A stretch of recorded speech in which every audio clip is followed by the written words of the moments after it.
I am the Esperanza 243. You are here to listen and or watch me read a book aloud.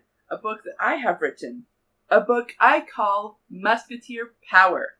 This is part 6. The last of it. I am so psyched, everyone. I am going to be talking up quite a bit. I'm going to try to minimize the minutes, unlike the last video. But oh my gosh, I'm just so speechless. First of all, this will be uploaded, of course, on Friday, so I'm going to be talking about what happened last weekend. I had the area meet for Special Olympics Missouri, and of course, I placed gold. One of them, I think I was the only person in the division, which to me is disappointing because it's basically like an automatic win. But I think that's what it's supposed to be like for Special Olympics anyways. Because in Special Olympics, everyone wins. Even those who are in like 4th place or later, they get a participant, they get like a participant medal, which is pretty cool. But, my sister's friend holds a pageant every year, I believe. I don't know how long it's been going on, but, her friend wanted me to go to this pageant so I could speak there. And of course I wanted to do it, but I didn't realize it was going to be like right after the meet. I wore this dress with pants that actually kind of go well with it, along with this makeup here. So yes, I'm wearing this the day of the recording. I'm doing this recording the day of, which is impressive, really, considering how low my energy is. But I still have some left. I wasn't able to do any of the speaking, unfortunately, but me and my sister still went along with our mom, which is also a coup, but I didn't realize that I was nominated for something. She's like this particular speaker who was announcing the winners. She was saying that now this woman doesn't know that she was nominated, but here it is. So, I actually, because I won Senior Miss Beautiful Belle. Because the pageant is called Bells of Liberty, I believe. I don't know if that's correct or not. Because even my sister's not sure. Which is hilarious because she's friends with the woman. But, because I won, I got 3 things.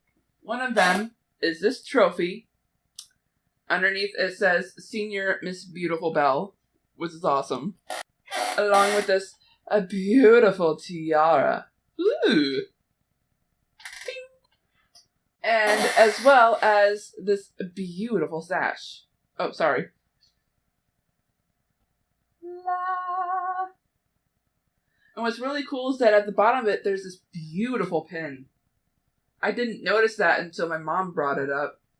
And there was a girl there who looked exactly like me when I was younger. And she actually, I don't know if I can't remember if she won anything, but I know she got a participant's crown, which is really cool. A lot of the little girls who were in the pageant, they got participant crowns, which is really cool. So pretty much anyone who enters who is younger than a certain age, they get a participant crown. That is a beautiful idea. I've been talking about that a lot though, so let's actually get to the book. Because this is the book reading of Musketeer Power. Not a vlog. Okay. In the previous video, we got to finish off Chapter 5 and start Chapter 6. So this is pretty much the second portion. This video is pretty much the second portion of Chapter 6. I'm not going to start Chapter 7 because I think that might be a little bit weird. As far as the recording titles, I mean. But, what happened at the end of Chapter 5 was the 4 friends, the 4 adventurers, trying to stop the train because, somehow, someone decided to make it go super fast, which automatically puts everyone on the train in danger. So, Macy and Sophia was it Sophia? No, Macy and Amari, they went to the front of the train. They were able to get some of the magic off the lever, pulled it, and stopped the train. Unfortunately, a few people did die. Because in the book, I actually do say not everyone lives, which is actually an important line. So, where did I put it anyways? Where did I put it? Yes, right there. Incredible, you saved everyone. Well, not everyone lived. I love that line. Because it's pretty much important for later on in the book. And of course, Trisha makes that remark, no more trains. And then we start with chapter 6, with the 4 adventurers and Jimmy. I almost forgot about Jimmy. Don't forget Jimmy. They still in the Von Lilly province, they travel to wherever the nearest city is, which happens to be the one they were trying to get to in the first place, which is called Ando. Ando. I still haven't figured out the pronunciations of the names. I still need to find that drawing that I made of the country, because I've used that country in at least 2 or 3 other books. I'm actually using Rekavla in a book that I'm writing, actually. Chapter 6, we learned that there's 10 miles left to the city called Ando. Amari announces that she has a tent system that they can all sleep in, which is pretty cool. And it turns out there's like 3 rooms in there, a kitchen, and we haven't gotten to that part yet.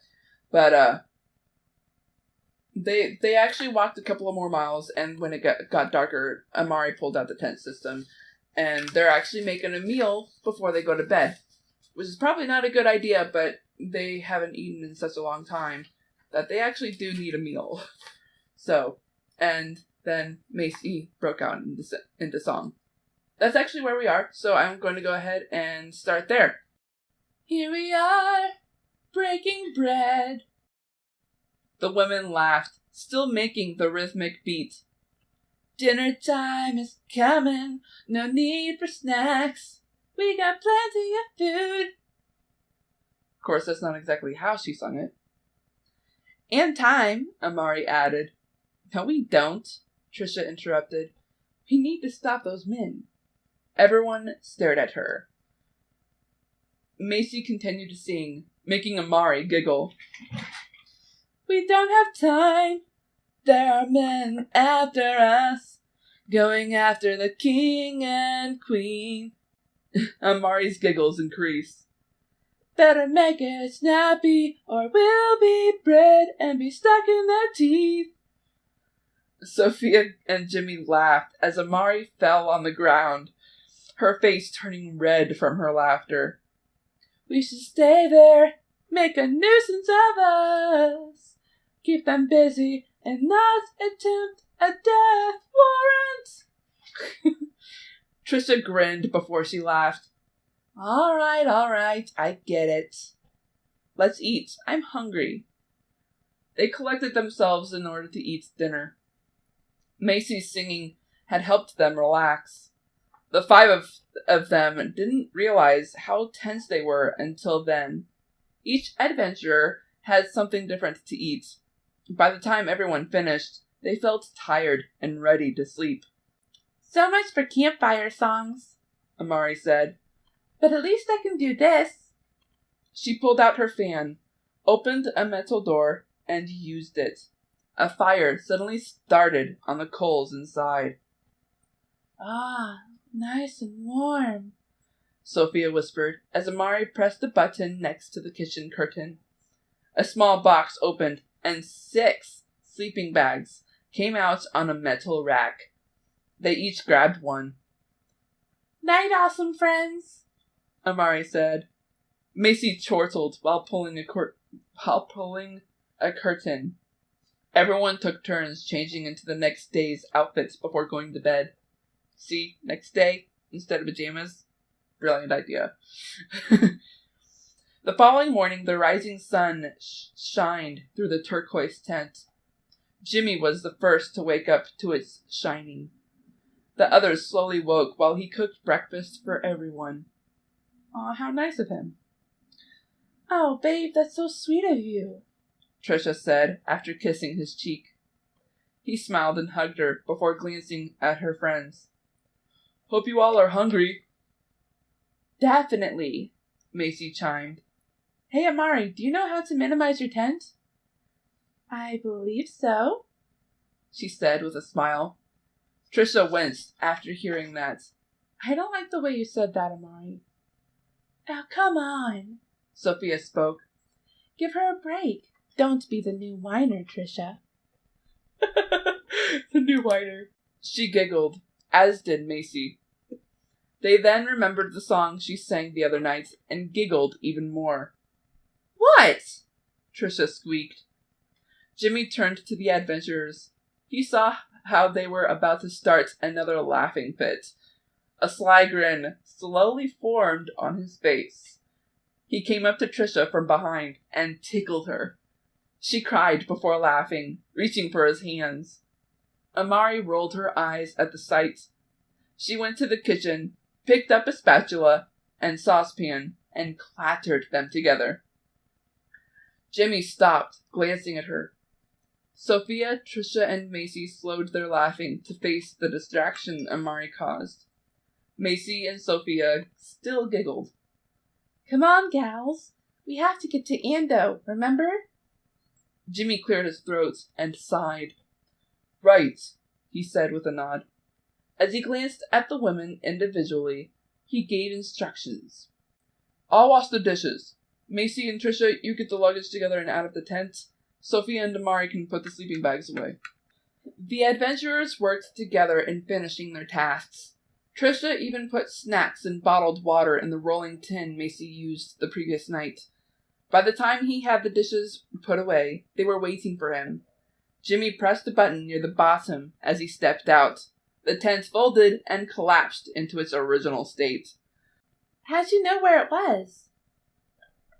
Amari asked, her brows narrowed. I looked around when you ladies were changing last night. Trisha smiled and hugged him. Everyone ready? Yep, Macy said. And we have less than 10 miles to walk. It should take us about 5 hours to get there. Oh, well, with all the excess baggage, yeah. While they walked to Ando, Jimmy and the adventurers talked, joked, and even sang. They had an uneventful walk. Amari, Trisha, Sophia, Macy, and Jimmy arrived in Ando within the allotted time she had estimated. By then, it was an hour before noon.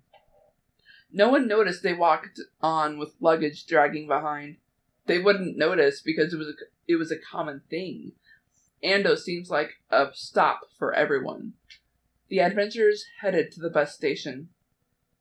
Are you sure we should take the bus? Macy wondered. I mean, what if the same thing happens? She eyed her friends. Come on, Macy. Even you know that we can't walk to Verol, Trisha said. Alright, that word is getting excessive. She rolled her eyes. As they headed to the station, Sophia couldn't help glance around. She sucked in a breath when she saw magician Espinosa in his navy blue cloak. Her hand went flying to the nearest friend, Amari. Amari turned to her. What? What is it? It's him! It's the magician! She whispered hotly. Amari immediately pulled Trisha and Macy to them. She told them what the designer said. Hang on, everyone. I'm fixing something. Where is he? Macy wondered. Sophia pointed him out. He's over there, by the swords. As she walked up to him, they stared at Macy. The magician changed his glance to her. What can I do for you, miss? She observed him. What is it? Do I have blubber? I'm just thinking, why did you pick her and not one of us? Excuse me? His brows narrowed in confusion. I don't understand. Aren't you Marian Espinosa? He nodded. Then understand this. she said while digging a hand in one of her pockets. You warn any of my friends about danger again, I'll stick Enchantress Viola on you. He raised a brow out of interest. Yeah, we know you two have a history. Be sure you know what you're doing. He laughed as she walked backwards, away from him. It ain't gonna matter, he called. Just watch for double trouble. They'll always be a step ahead of you. Macy tossed him a quarter. He caught it quickly before guffawing. We know that, she called back. But we also know part of their plan. We overheard them. Before she turned to her friends, she remembered something. Oh, and thanks for help on that train, she said sarcastically. Magician Espinosa glared at her, knowing exactly what she meant. It made him angry when he found out about the train. He knew that wasn't supposed to happen. What? The adventurers hurried to the bus station. After they heard what Macy called out, they remembered why they rushed the other day. The four friends and Jimmy had to get to Verol as soon as possible. When they got to the station, they bought tickets to Clarity in the Morse province. You know, I just realized something, Amari said as they sat down in two benches. We need a plan when we see them again. You're right, Macy agreed. What are we going to do? We can't just waltz up to them, say we know what they're going to do. Exactly. What comes to mind, Soph? Trish? They glanced at each other. Well, we should be using planes to get there. But that's too expensive, Trisha finished. Which is why we're using a bus. It's a shame there's no river from here to Verol. We could ride a steamboat there. Oh, that would be nice, Amari commented. Macy giggled, seeing her romantic face. Anyways, that's not a plan. Those are a list of transportation, Macy said. We need one for an attack and defense. Those men might be waiting for us. In fact, Lexi and Willie were watching them. They had spotted the adventurers coming into town. They wanted to know what the women knew. It was hard to hear, though, over the loud noise of people talking in the station. They could barely hear a word. Wish I could hear what they're saying, Willie said. Yeah, I know. But like you said, we need to trap them. How do we do that? They might already know about us. Yeah, but they don't know what we look like, he replied with a sly grin. He glanced at his partner. Shall we? What, now? Lexi stared at him with wide eyes. Yes, now. We can't let them get to Verol, or they'll tell someone of overhear in our plans. But we don't know what they know. The girls don't know what's in store, Willie. No one but magicians, wizards, and enchanters will believe them. And even then, they don't have proof. So what? He squeaked in sarcasm. You prefer them women get suited for the crazy house? His eyes widened with excitement. Hey now, that ain't a bad idea. Willie, Lexi whined. Stop it. We're not stooping that low. Says who? You ain't the boss, Lexi. We're partners on this. Lexi rolled his eyes as he walked to the adventurers. Willie went after him. Wait, he whispered. Where you fine ladies headin'? Lexi asked. Macy and Amari had small smiles as Trisha raised a brow and Sophia winced. Jimmy wrapped an arm around Trisha. Morse, Sophia spoke. But our main destination is Verol. We have important news for the king and queen. Trisha lightly hit her. Not so important, Macy said after shaking her head. She sighed nervously. We intend to become Musketeers, gentlemen. Please, call me Alexander, Lexi said. And this bumbling fool next to me is Wallace. Willie hit the side of his head. Lexi pulled his ear in return. As the men glared at each other, Amari laughed. Oh boy, here we go. Would you mind? Trisha spoke harshly. My friends and I were talking, making plans. Willie glanced in her direction. He observed her face curiously while she gave a sincere and rude look. My apologies, future musketeer, Willie said as he bowed to her. He turned to the others. After you're done making plans, perhaps you would like to join us in the snacks area. Thanks, Amari said with a smile. I certainly will. Macy? Sophia? I guess so, Macy replied. She grew uneasy after Trisha cut them in off. It became clear the violinist wouldn't join. Maybe. I certainly could use something to eat. They waited for Lexi and Willie to leave. Trisha tried to hit her other two friends. They avoided her whiplash. Stop it, Trisha, Jimmy whispered. Why are you doing that? She eyed him before answering. Did it occur to any of you that those men are Lexi and Willie? Macy groaned. I thought their voices sounded familiar. Still, they are quite cute. She smiled at her friends. I didn't know that when we overheard them. Sophia laughed. At that moment, they heard the announcement of their bus arriving. Aw, I wanted that snack, Amari and Sophia chorused. Come on, gals. We gotta get on that bus if we're to reach Verol ASAP, Macy said. It'd take Alexander and Wallace by surprise. She wiggled her brows. Trisha agreed. You go ahead. I really need a snack. Sophia spoke. Be careful, Trisha suggested.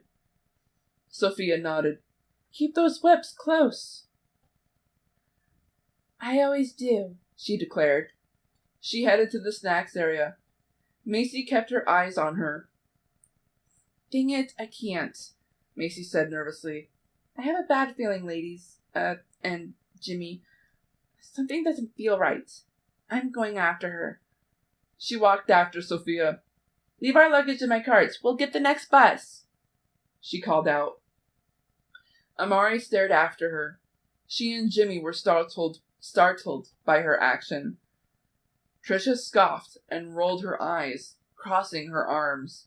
And that is the end of Chapter 6. We will start Chapter 7 in the next video. Man, is that an incredible book or what? I can't stop saying this. I love this book. I love Musketeer Power. And I do hope that in this coming week, I mean, I know this recording is happening on a Saturday, but I really do hope you guys, I really hope I can find that map of Rekavla, because I want to use that for the new thumbnail for this series. Because I'm realizing that the 4 pictures of men Musketeers are just not helping at all. Because I'm trying to get more viewers. Anyway, I hope you all have a great morning, afternoon, evening, or nights, wherever you are in the world. I am the Esperanza 243, signing out. Bye, everyone.